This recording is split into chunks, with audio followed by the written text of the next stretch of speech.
I still remember the day I left Kauai. The air was sweet with smoke from morning fires, and my whole village followed me to the edge of the dusty road, singing and crying all at once. I was the first girl to ever leave our village for the city, the first to carry not just my dreams, but everyone else's too. I didn't know then that dreams can be heavier than any load a girl could carry.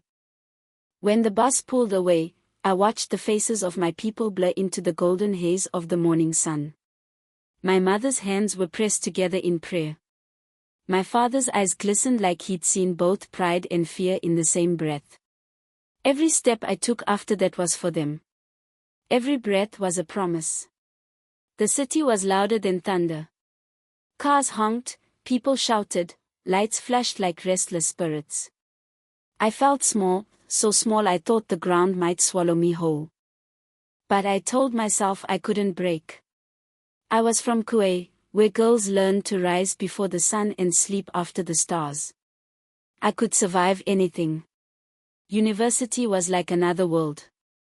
People dressed like walking rainbows, their words fast and sharp, their laughter echoing in languages I didn't understand. I wore my mother's Ankara dresses, simple and bright, stitched with love. The others wore clothes that shimmered like they came from the moon. The first few days, I walked with my head held high. I thought kindness could open every door. But soon, I learned that the city smiled with its mouth and mocked with its eyes. They called me village girl. At first, it was a joke whispered behind my back. Then it became a chant. When I passed, they'd say it louder, like a song meant to remind me I didn't belong. One afternoon, in the dining hall, a group of girls laughed as I unwrapped my food, yam and stew packed in a small calabash from home. "Look at her," one said, wrinkling her nose. "Still eating like she's in the bush." The laughter sliced through me. I wanted to speak, to defend myself, but my throat felt full of sand. I ate in silence, each bite tasting like shame. That night, I cried into my pillow, the tears soaking through the thin fabric. I thought of my mother, how she used to say, "Never bow your head, Fola. Even when the wind blows, you are a tree."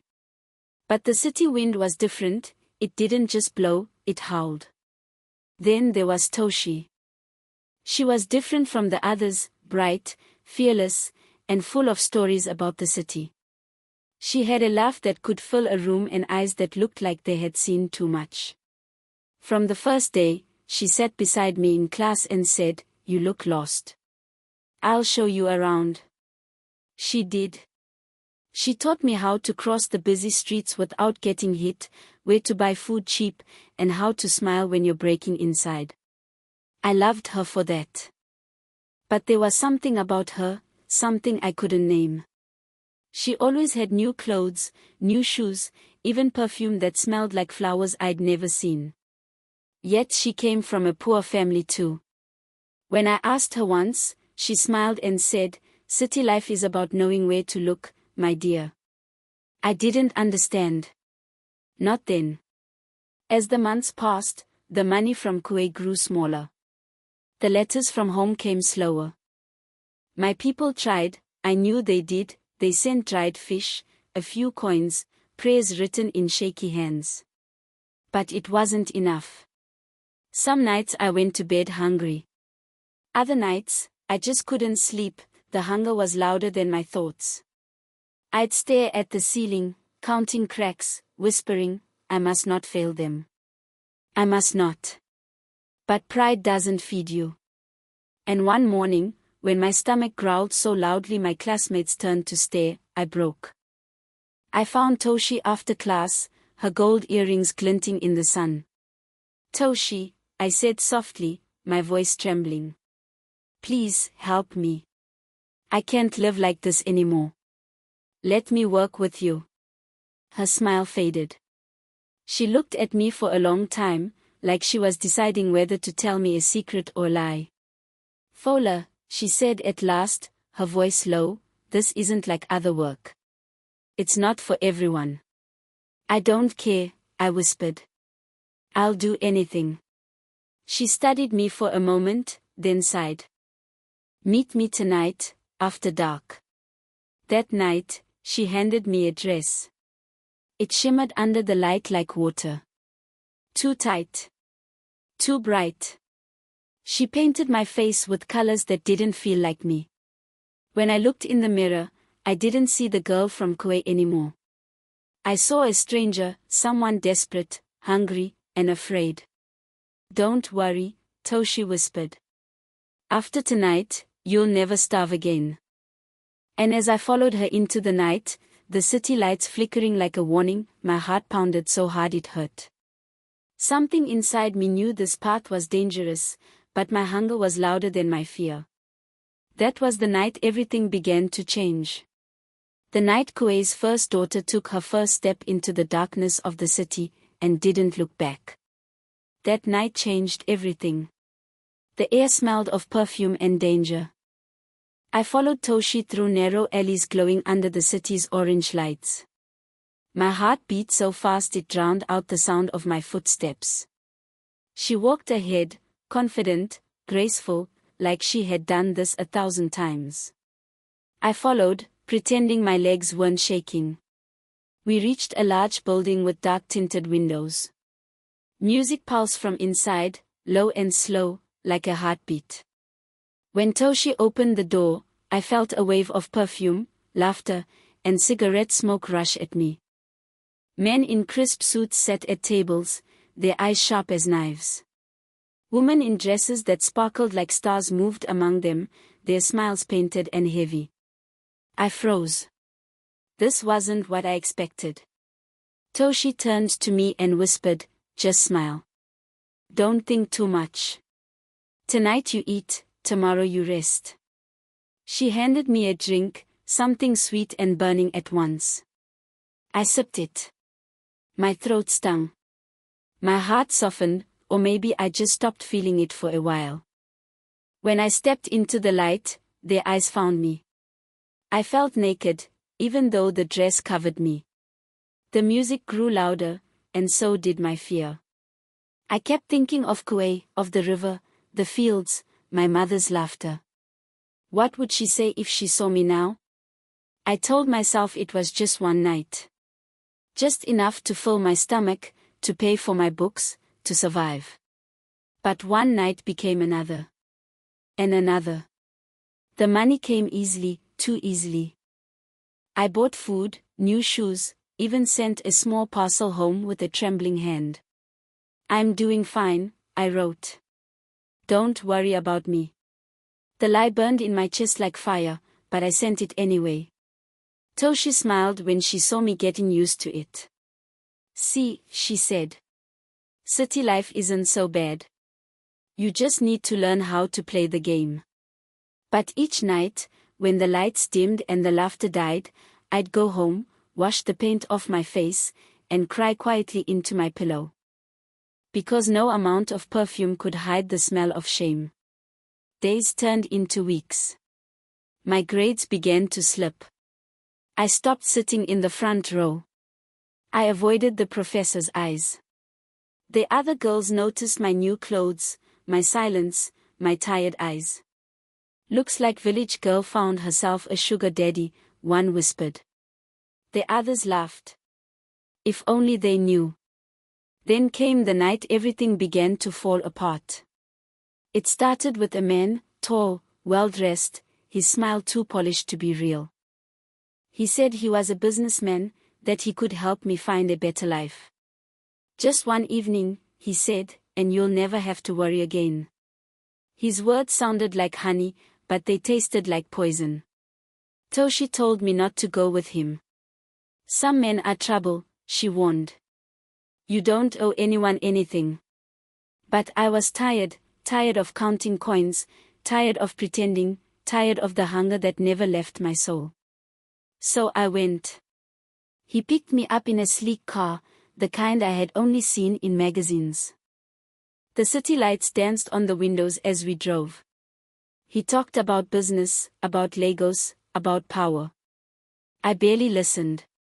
I just kept thinking, after tonight, I'll be free. But freedom never comes cheap. We arrived at a hotel that looked like a palace. Chandeliers hung from the ceiling, and the air smelled like expensive lies. He poured me a drink, smiled, and said, "Relax, my dear. You deserve this life." I didn't see the danger until it was too late. The room felt colder, darker. His smile changed, sharper now, cruel.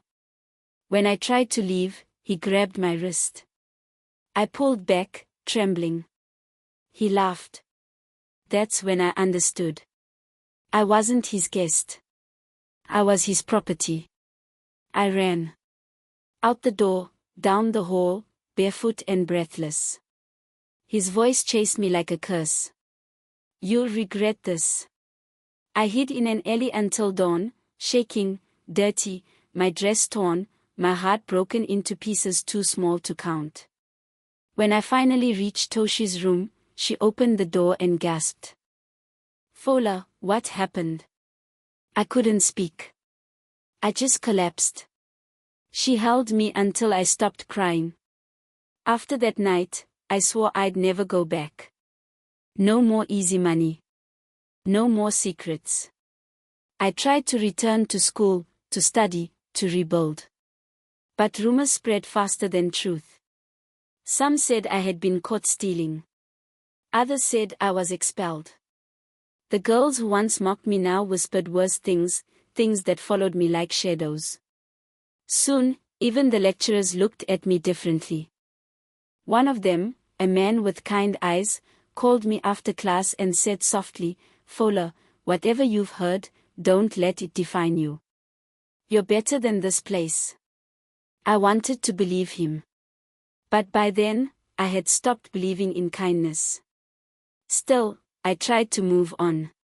But the city doesn't forgive, and it never forgets. That was when I received a letter from Kauai. The handwriting was shaky, my mother's. "Fola, the harvest was poor this year. The chief says we cannot send more money. But we are praying for you. We believe in you." I read it again and again until the words blurred with my tears. They still believed. Even after everything. I folded the letter gently and pressed it to my heart. I didn't know how to tell them the truth. That the girl they sent to the city to become a blessing had already become their shame. But I promised myself I would fix it. Somehow. Even if it cost me everything. The city changes you, quietly, cruelly. You don't notice it at first. It begins with a small lie, like the one I sent to Kauai, "I'm doing fine." Then it grows into a mask you wear every day, a version of yourself that even your own reflection doesn't recognize. Weeks passed since that night, the night I promised myself never to go back. But the truth? I was already trapped. The city's shadows don't release what they've claimed. The rumors spread like wildfire. One whisper turned into 10. By the time I heard my name on people's tongues, it wasn't mine anymore. "She sells herself for money," someone said. "I saw her with a rich man," another voice added. The words followed me everywhere, down the corridors, through the streets, even into my dreams. At first, I tried to fight it. I studied harder. I prayed longer. I smiled wider. But you can't outshine a lie that people love to believe. Then came the letter from my village. This time, it wasn't written by my mother. It was from the chief. "Fola, we have heard troubling things. Some say you have forgotten who you are. Remember the honor you carry. Remember Kauai." My hands shook so hard the paper nearly tore. I could barely breathe. Who told them? How could they know? Toshi found me sitting in the courtyard that night, my eyes red, my heart heavy. "They know," I whispered. She frowned. "Who knows what?" "My village. The chief wrote to me. Someone told them everything." Toshi sighed deeply and sat beside me. "People talk, Fola. They always will. But you can't let gossip destroy you. I looked at her, my voice trembling. But it's not gossip if it's true. She turned away. Then stop making it true.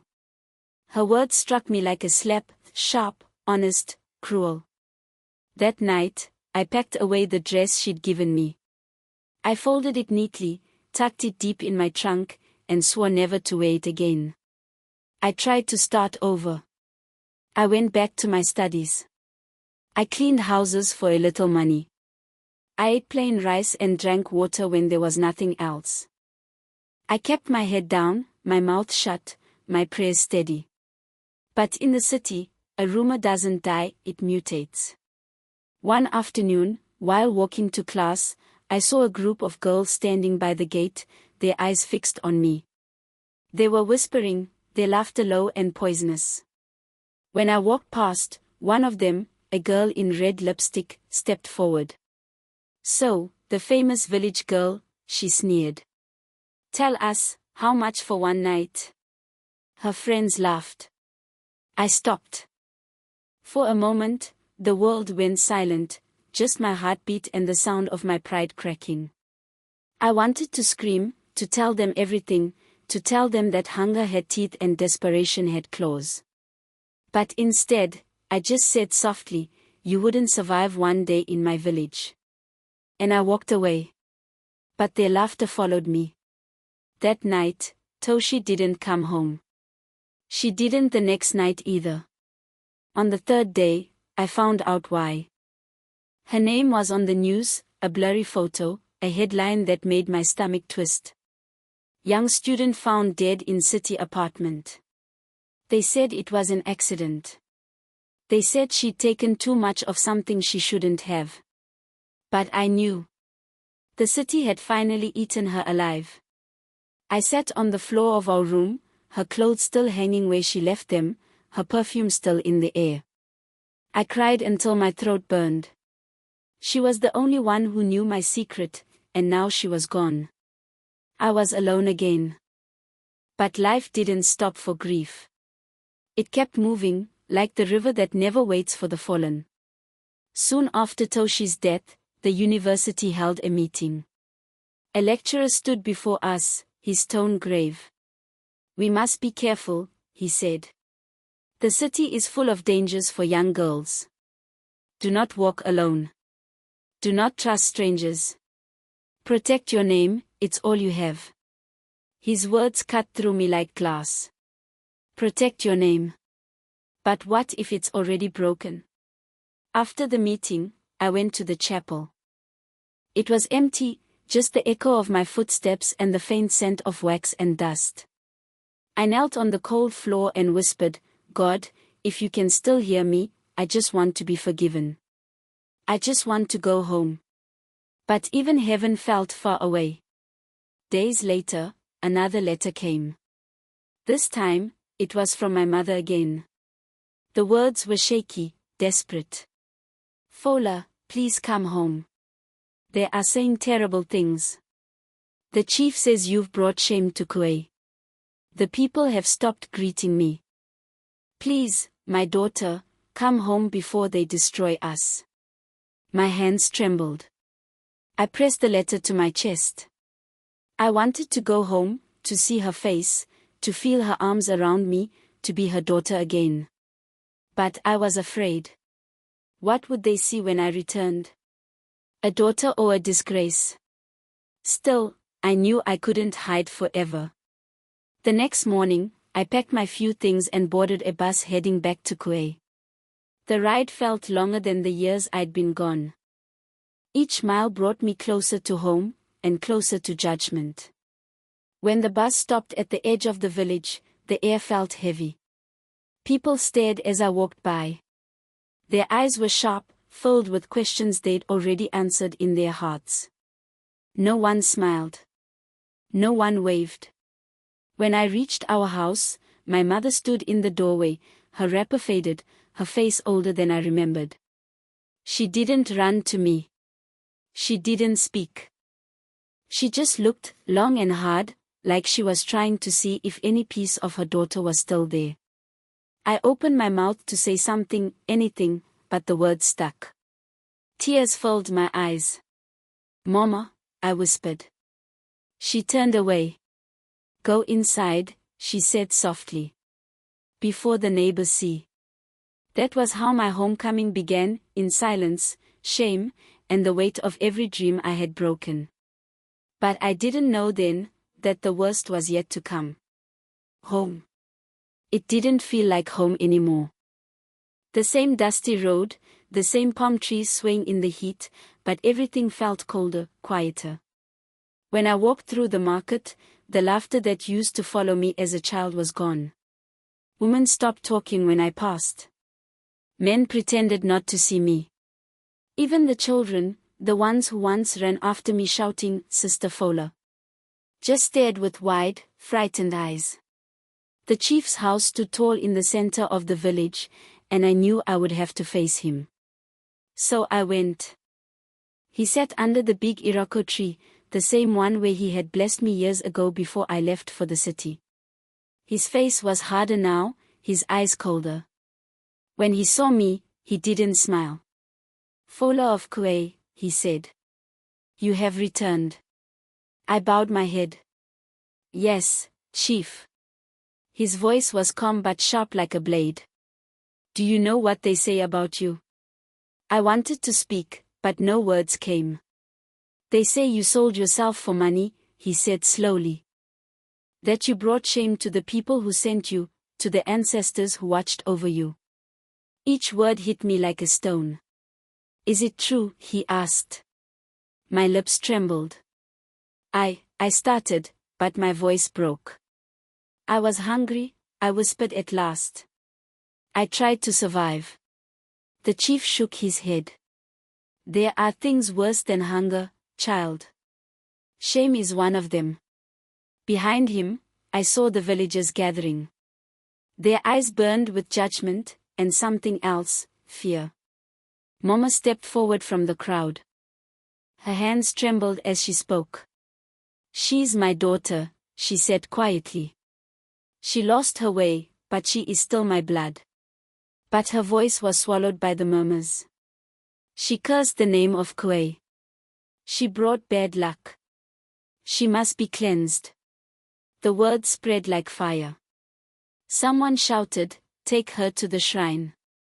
And just like that, the people I loved became a mob. They dragged me to the edge of the village, near the old shrine, a place of rituals and warnings. The air smelled of dust and palm oil, thick and heavy. The drums began to beat, slow, steady, angry. The chief raised his hand. "She has brought darkness into our light," he declared. "She must be purified." They tied my wrists with raffia rope. My knees hit the dirt. My mother screamed and tried to run to me, but two men held her back. "Mama." I cried, but she couldn't reach me. The women brought out a bowl filled with palm fronds soaked in kerosene. Someone struck a match. The world slowed down. The flame danced in the wind, alive, hungry, like the rumors that had destroyed me. I screamed, I didn't do anything wrong. I only wanted to live. But no one listened. They never do, once the story's already written for you. The match dropped. The fire didn't touch me first, it touched the air, the fear, the hatred. It roared like it had been waiting for years. Smoke rose into the sky, dark and thick. The villagers stepped back, their faces lit by the glow. "Mama!" I screamed again. Her voice answered, raw with pain. "Forgive them, Fola. Forgive them." The fire reached me. And in that moment, the pain, the betrayal, the shame, all of it melted into one thing, silence. I thought of the river in Kauai, where the sun turned the water gold. I thought of the chief's blessing, of Toshi's laughter, of Mama's voice. And then everything went still. The fire swallowed me whole. They said the flames burned for hours that night. They said the wind carried the smoke all the way to the hills. And when morning came, all that was left was ash, and the faint smell of palm oil and regret. No one spoke of me again. Not for weeks. Not for months. But then, strange things began to happen. The market fires wouldn't light. The river turned murky for 3 days. And every night, near the old shrine, people heard a voice whispering in the wind. You burned me for my hunger. But now, you will taste your own. The chief fell ill soon after, his food rotted before he could eat. Women said the stew in their pots turned bitter. Children cried at night, saying they saw a girl walking by the river, her hair glowing like embers, her eyes wet with ash. Mama never spoke again. She stopped leaving the house, just sat by the doorway, staring at the path that led to the shrine. They built a small stone where I had burned. Some called it a curse. Others called it justice. But no one, not even the chief, ever dared to say my name again. Because everyone in Kauai knew what happens when you lie about the hungry, when you shame the innocent, when you burn a girl for a sin she didn't commit. Her spirit stays. And it remembers.